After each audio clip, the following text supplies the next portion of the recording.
Karen. Yes, Will. This show was originally created in an effort to find if there really was more to us than just this three-dimensional bodies we inhabit. Mm-hmm. And for the most part, we've been exploring all the different modalities that come along with the potential of proving that the spiritual world actually exists. Mm-hmm. Well, on this week's show, we're blessed to welcome someone who has dedicated his life to doing just that. Ooh, great. Providing proof of that world just outside our 3D perceptions. He has proof? Well, let's see. Because he's written a book that dives really deep into this topic. Well, he's written many books, but we're going to talk about one particular. We're talking about Travelers, a book that takes readers on a spiritual quest that shifts consciousness. Ooh, I like that. Me too. Welcome to the Skeptic Metaphysicians.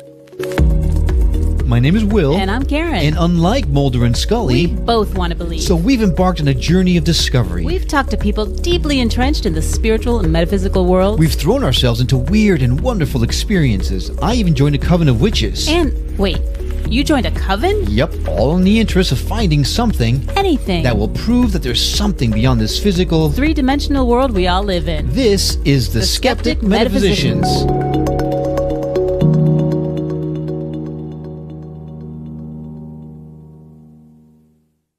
Hi, I'm Will. And I'm Karen. And today's main topic is one very dear to my heart. Donald Altman is a psychotherapist, a former Buddhist monk, an international mindfulness expert, and an award-winning author of over 20 books translated worldwide.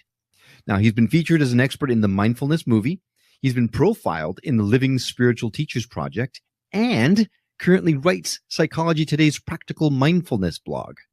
His best-selling The Mindfulness Toolbox won 2 national publishing awards, and his books, Clearing Emotional Clutter and The Mindfulness Code, were both chosen as one of the best spiritual books of the year by Spirituality and Practice.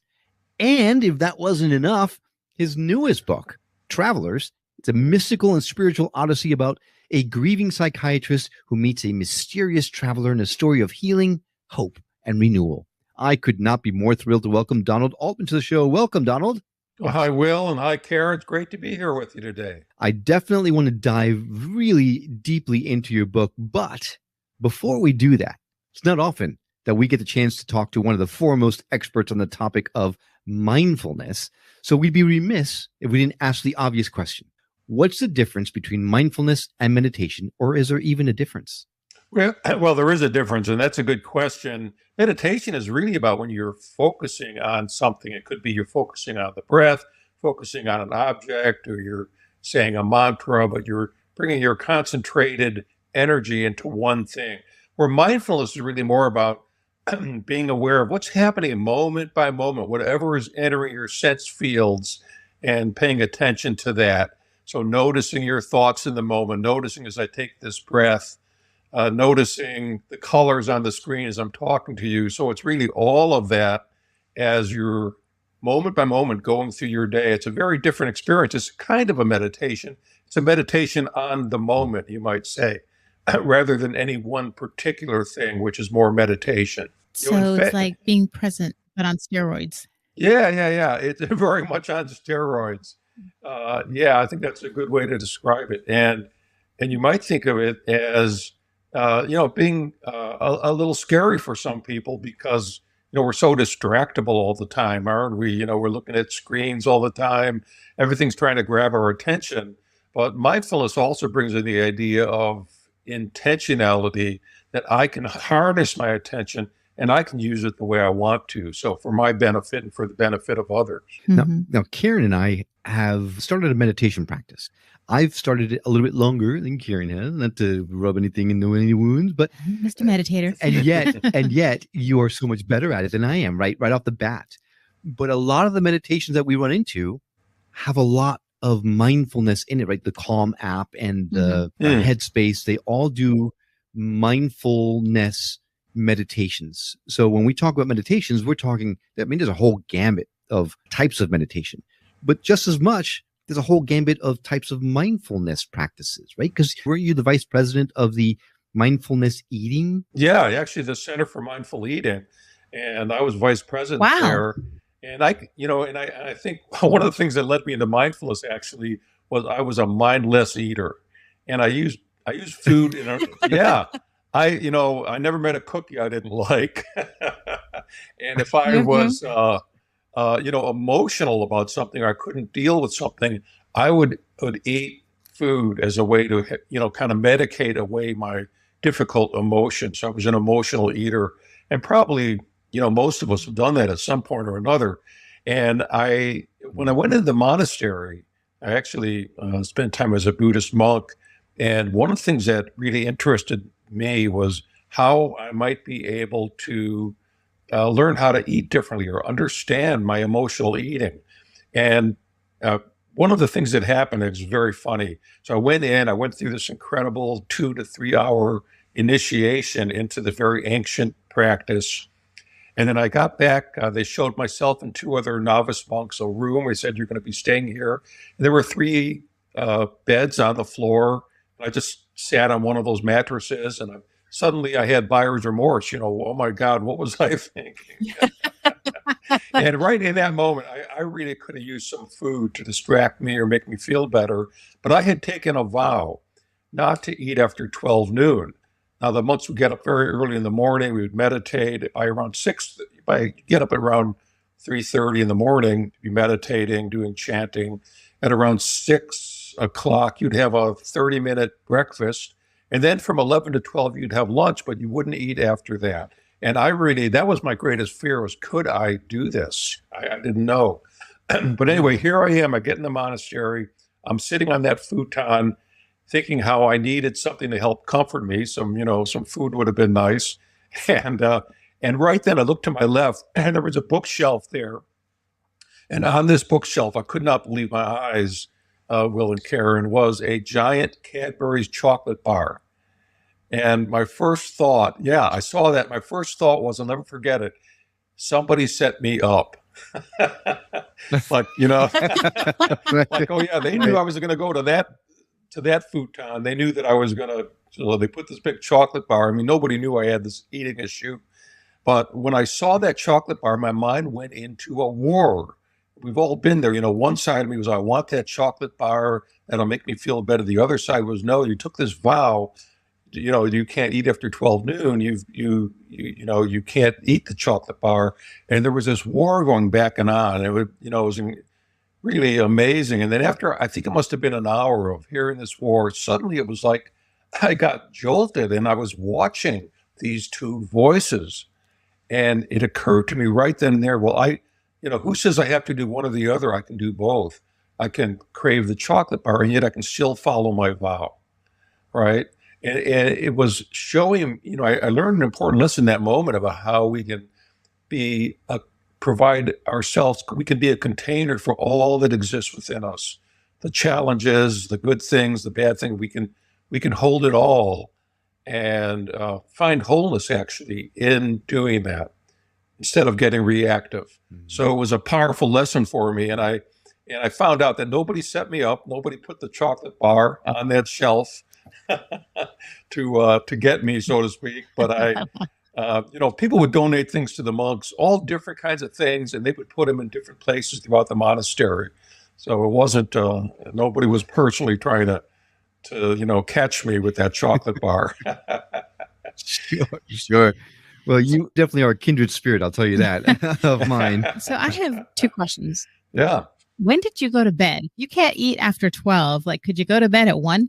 Right. I mean, like, especially if you're getting up at 3. Yes. When was bedtime? Well, we would, in the monastery, we would meditate, do all different kinds of meditation throughout the entire day. And I think we, probably about 9 or 10, go to bed, but then you get up at like PM? 3, 9 or 10 at night. Wow. And you get up at 3:30 in the morning and start doing your. Did you wake up ravenous? It was a funny thing. This was a really amazing thing to me, was that, here I was, I didn't believe that I would be able to do this, not eating after 12 noon. In fact, the day before I went to the monastery, I went and I had this huge meal at this buffet that I knew about. It was going to be my last meal, right? But I would have done the same thing. What I discovered was that by using my concentrated energy like I was, and focusing my mind, that I was not hungry after 12 noon. It kind of shocked me.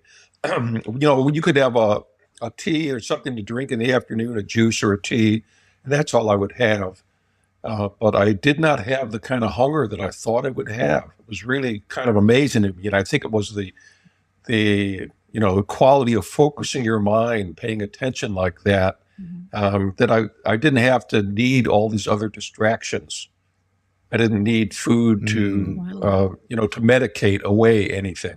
It's amazing the power of the mind, right? To get you beyond certain limitations that you put on yourself, really, for the most part. Mm-hmm. It's really incredible. I mean, yeah. Some of the Tibetan monks have a thing called tumo, which is a practice of heating the body up. And now Tibet is a very harsh climate, really cold, but they're able to go out and actually melt the snow around their body and bring their body temperature up. And actually, it's really interesting. If you can raise the temperature in your extremities, like your hands, your fingertips, and your toes, that will actually lower the stress in your body. And I've had people in therapy sessions where I would have them put a little finger thermometer on the tip of their finger, and I would teach them how to focus on bringing heat to their extremities. And in a matter of minutes, 5 or 10 minutes, they can lower the temperature in their finger, or raise the temperature in their fingers, rather, about 5 or 10 degrees, just in a matter of minutes. That's the power of the mind is amazing. Not unlike the power of menopause, because I know a bunch of hot flashing women that could probably melt some snow themselves. But I want to know, what brought you to that monastery? What made you decide you wanted to go and enter this monastery? What brings us to do most things that that are going to be challenging or difficult is probably that the pain of not doing that is even worse. And I was suffering a lot at that time in my life. There had been some repetitive, destructive patterns. And I wanted to know, how can I understand this in a deeper way? And that's why I went in the monastery. I met a monk, and it was funny at the time. Somebody said, "Oh, there's a monk I think I'd like you to meet." And maybe that's a cautionary tale for people, because you meet this monk, and the next thing you know, they're shaving your hair and you're going in the monastery. But but for me, note to self. Note, make that note, right? What I learned, you don't have to go in the monastery, but you do have to be willing, I think, to look within and look at the dark places in ourselves, right? Look at the suffering that we have. Look at how and everybody suffered in some way. I like to say, if you have a human. If you're in a human body, if you have a human mind, you're going to experience loss, you're going to experience aging, different things. How do we deal with that in a way that is compassionate, kind to ourselves and to others? So there's tremendous lessons to learn. And it's funny, when I met this monk, what drew me to him was this incredible, palpable sense of compassion and kindness that he had about him. That I grew up in Chicago. And I have to tell you, I didn't find people like that monk hanging around on the street corners of Chicago. They just weren't there. But I wanted to know, how did you would, right? Yeah, I wish I had, yeah. But I wanted to know, how did he become like that? And is it possible for any of us to attain a different kind of, profoundly different way of thinking and being? And what it's what I discovered when I got to meet him in the monastery, because he was the head of he was like the abbot, or they call the sayadaw of the monastery. It was a Theravada Buddhist monastery. They were all Burmese monks, actually. And he was a Burmese monk. But he, fortunately, he spoke English well. But what he loved, that was a lucky thing. What he loved to do was teach the loving kindness meditation. That was, and that is, I think, how he profoundly transformed himself within by doing that practice. I like that. Loving kindness meditation. Yeah. I think everybody should do that, especially these days. My goodness, we need it. Oh, gosh. Yeah. Well, we've got a lot to talk about. Before we get into the meat of the topic, I think we probably should take a break so that we don't interrupt the flow of our conversation. So we'll take a quick break right now. But when we come back, we're going to dive into the book Travelers. And specifically, I want to talk about the spiritual quest that is involved in this book. You mentioned that there's more to the material world than what we can normally feel or experience ourselves. And I really want to talk to you about quantum consciousness, angels, even maybe bilocation, things like that. All of that and a whole lot more when we come back right after this.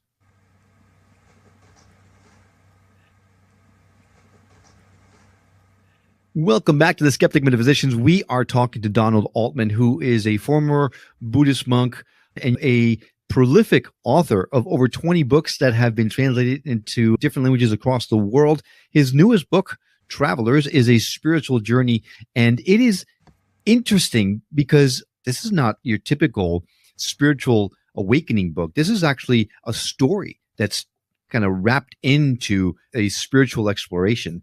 What motivated you to write this book? What's the story behind it? Well, it's funny. I think the story wrote me, actually, to tell you the truth. And the characters. I mean, I didn't really know where this was going to go.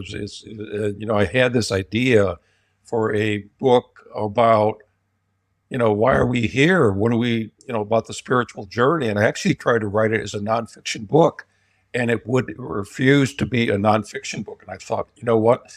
I've got to bring this alive in another way. And so I decided to do it as a novel. And it's not, I have to say, though, it's not a, if you want a fluffy, breezy read this summer, this is not that book. But if you want,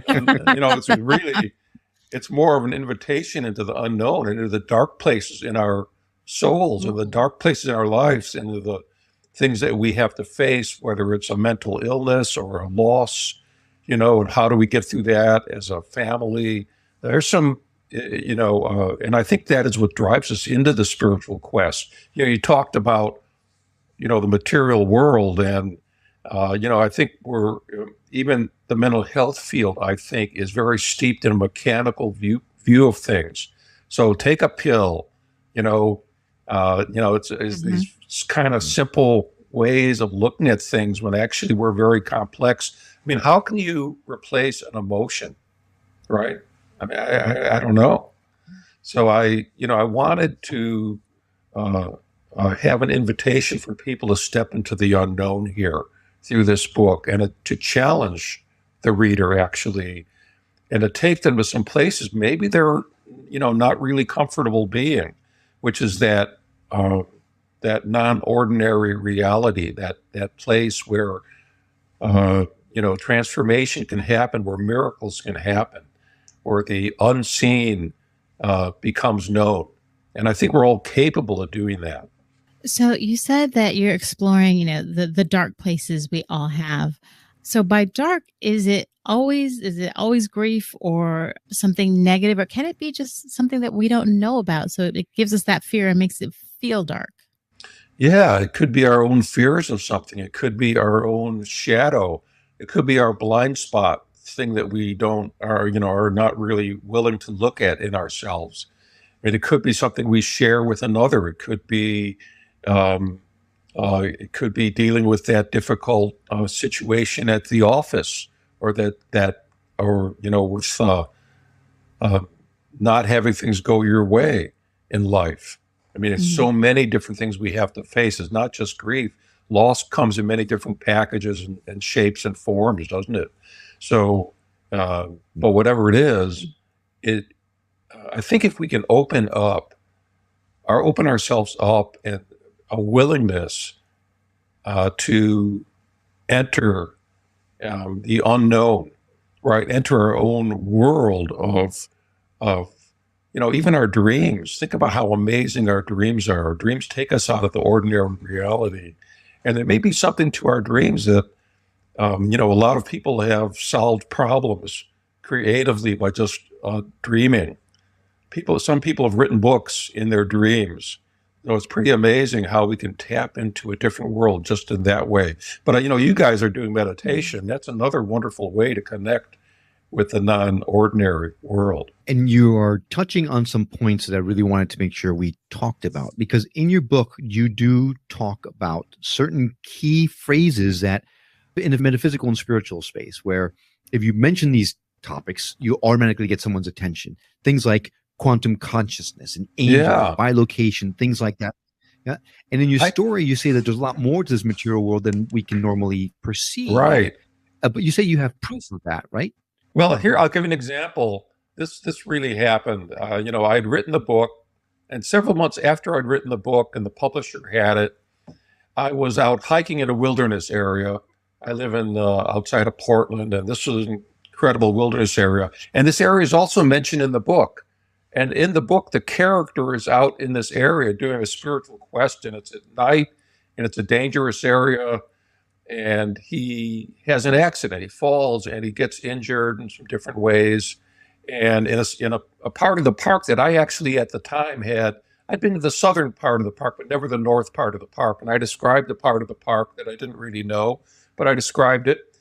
And here I was in reality several months later out hiking in that part of the park, and I fell and had sustained injuries that were the same ones that my character had sustained in the book. Wow. And then fortunately my wife was there and she helped me out. With the character didn't have that luxury. And as I was going out of this north end of the park, I started looking around. I'm like, oh my God, I described this in the book. What I was in very precise detail in the book, and I had never been there. So, okay, that's astounding. So it was just an example of me when it happened. I was kind of shocked, and maybe that was helpful to alleviate some of the pain I was in. But it was kind of like here, Sure. across time and space, something had happened there that was, what you'd call maybe a synchronicity, something that was unexplainable, right? And yet, two events linked together. That seemed non-local, right? But they were connected.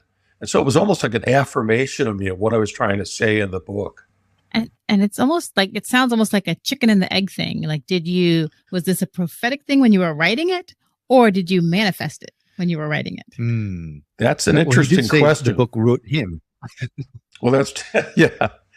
Yeah. That's a really good question. True. That's true. I heard about how, the horror writer Stephen King had written about that killer car, and I think it was called Christine. He'd written that novel about, and then he almost got killed by a car some years later.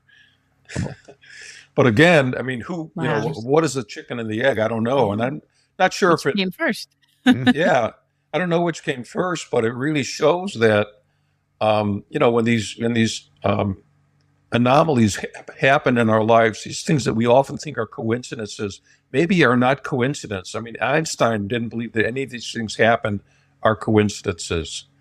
He felt that all things were somehow connected and determined. He didn't understand the quantum world. He called it a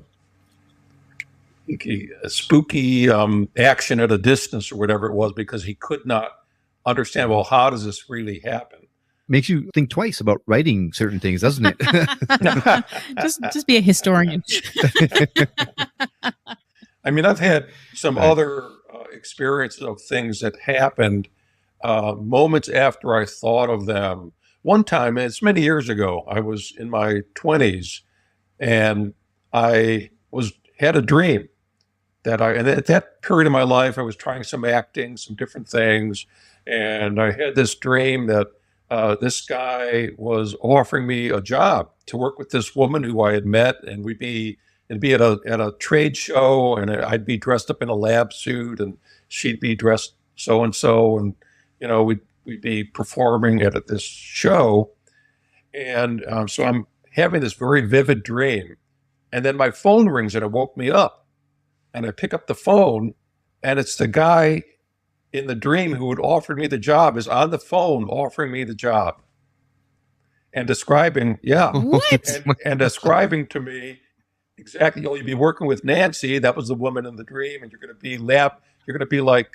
dressed up in lab technician attire, and I had dreamt it moments before. Down to the details. Yeah, down to the detail. Wow. I think we're going to call you Spooky Donald Altman from now on. Well, that hasn't happened very much since then. Maybe I'm kind of happy that it hasn't. I can just enjoy my dreams, not worry about them coming true. Now, in the book, you really the protagonist, for lack of a better word, of the book is a psychiatrist. You open up the entire book saying, "Hey, full disclosure, this stuff has happened. I can't explain it, but I just wanted to kind of put it out there." You talk a lot about psychiatric wards and things like that. Do you have experience in these types of environments? Yeah. I mean, I've worked in psychiatric intensive outpatient clinics.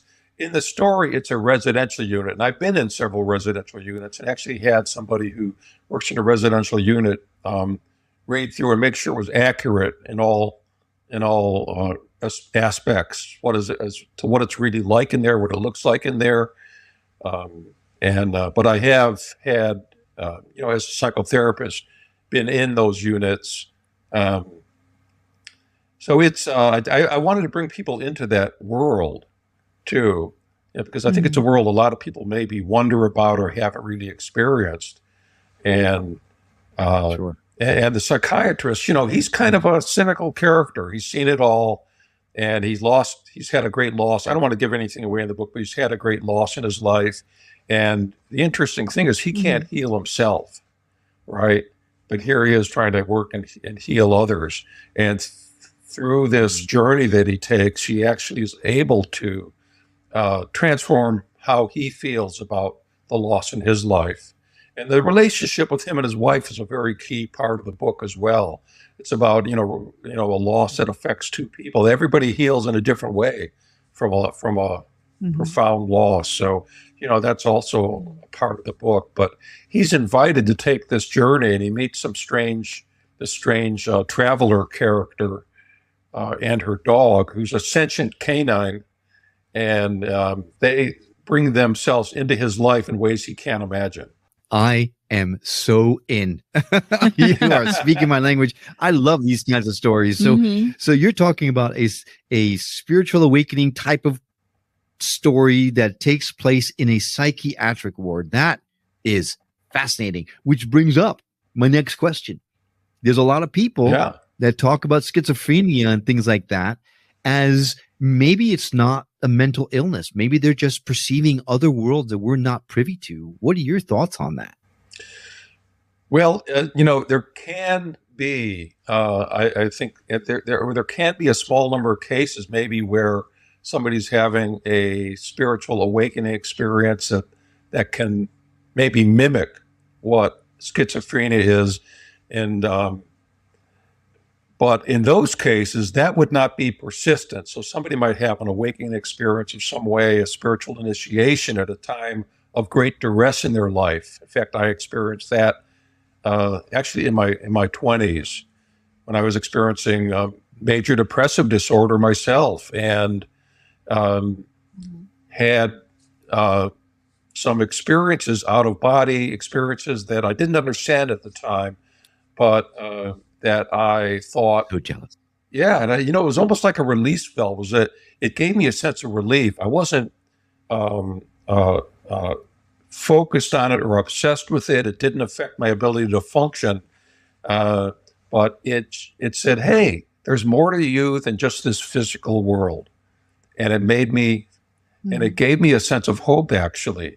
Whereas schizophrenia is really, something's happening in the brain where hallucinations and delusions become so powerful that people can't get beyond them, and they can become persistent, and they can actually hinder someone's ability to function in this world. So then is when you would want, of course, medication, and there are whole new ways now, of working with schizophrenia. If you get somebody very early, and in the first couple of years, two to 5 years when they're first getting these symptoms, and work with them, you can have good success. But often it becomes a persistent problem, and medication can help really tamp down on those hallucinations quite a bit and help people function more. So but I think in a very, very small number of cases, it can maybe appear to mimic schizophrenia. Now, when I was experiencing that, I did not share that with with the person who was treating me for depression at the time, and it's probably a good thing I didn't, because it was temporary, and it didn't leave me feeling bad in any way, right? So I think there's, kind of a difference. I'm not telling people not to share with someone if they're experiencing, symptoms, but you have to, ask, am I able to function in this world? And that's the important thing. Sure. And that is really great information, because time after time when we're speaking to different guests and they talk about their spiritual awakening, the kind of one thing they all say is, I felt like I was going crazy. I was hearing these voices, or I was saying things that I wouldn't normally say, but now with you saying more, it's like, if it's prohibiting you from living a normal life, that's a difference. That's actually good to know.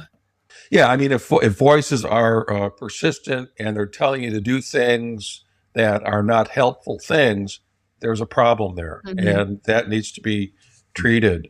But the spiritual awakenings or different kinds of spiritual experiences can happen, and they can happen when we're awake, but again, the idea is, how are we able to, keep moving forward in our lives? And if they're stopping us, if they're creating fear, if they're creating paranoia, then that's not normal. Well, in your book, staying on the mental health topic, in your book, you seem to say that there are other ways of healing mental illness other than the traditional ways. Can you recommend some?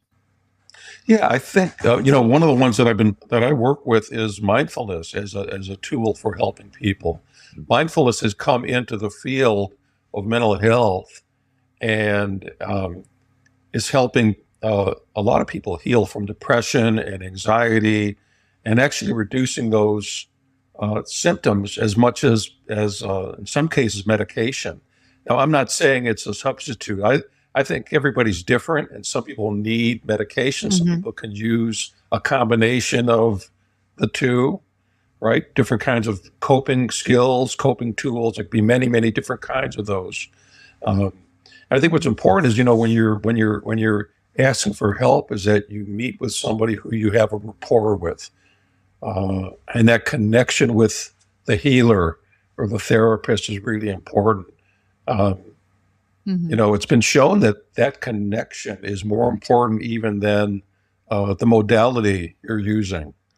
There's a moment in the book when the character says something, the psychiatrist says something to his patient, and he blurts out something that he doesn't mean to, and he apologizes in that moment for it, and they end up having a moment together where they laugh, and that is very healing. And it's funny, I've had those moments with clients, those moments where something happens off the wall and you start laughing at it together, and that's a very healing moment. I mean, you can't replicate that.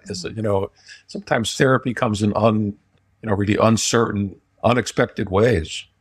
Unexpected ways. Yeah. Yeah. And that's also another good key point. Just because you might not have that connection with the therapist, so maybe try another therapist, but don't give up on therapy. Right. Because a lot of people that's a good point. And it just didn't work, so I'm not going back. Yeah. Interesting thing about therapy is, I've had people come to me and they'll say, well, Donald, tell me what I should do here. You must know, you're got experience in this. And I'll say, well, no, I can't tell you. If I tell you what to do and it doesn't work out, who are you going to blame? Me. or sign this disclaimer, please. Yeah. Right. Or if it does work out and you're going to think, well, this really wasn't my idea. So, it's about just trying to help someone find their own wisdom, find their own path, their own journey. And, that I think is wonderful. Where I think we're all here on a journey in a way. And that's really what Traveler's about, is how do we, open up and explore the different pathways that are available to us to see things in new ways, right? Absolutely. Getting back to your book quickly, because we're running out of time, but I want to make sure that we really focus on it for a second. Who did you write this book for? Who should go out there and get it right now?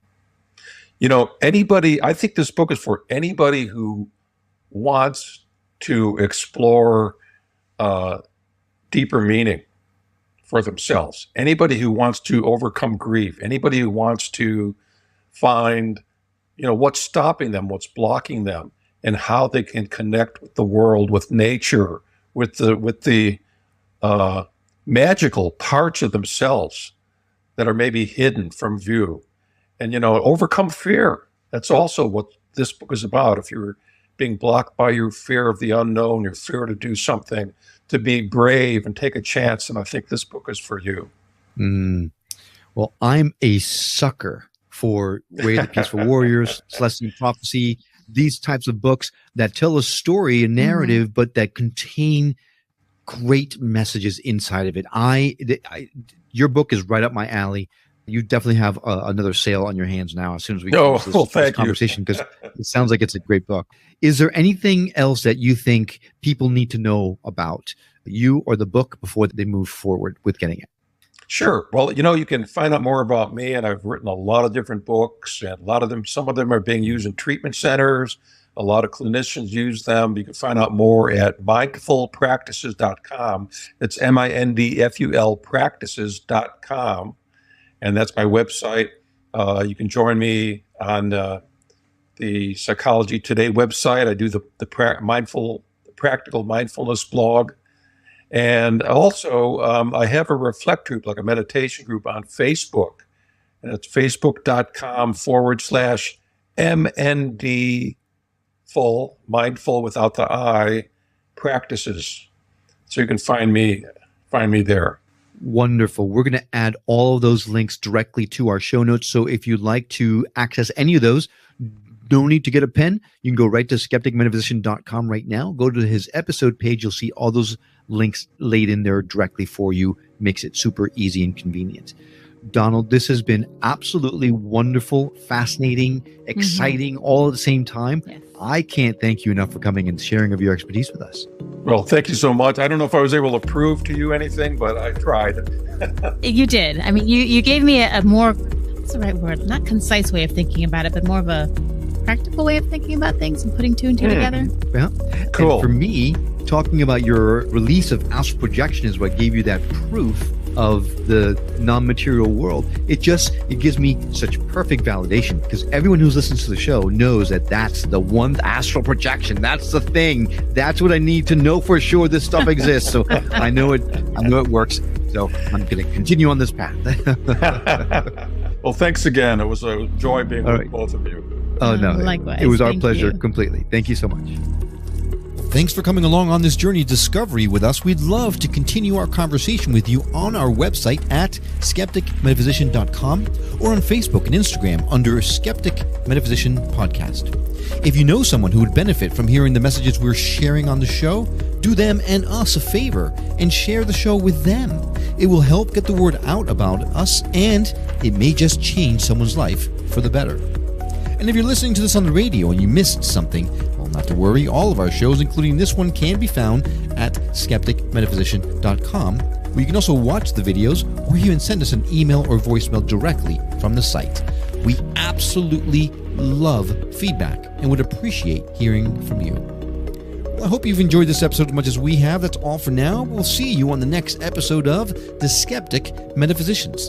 Until then, take care.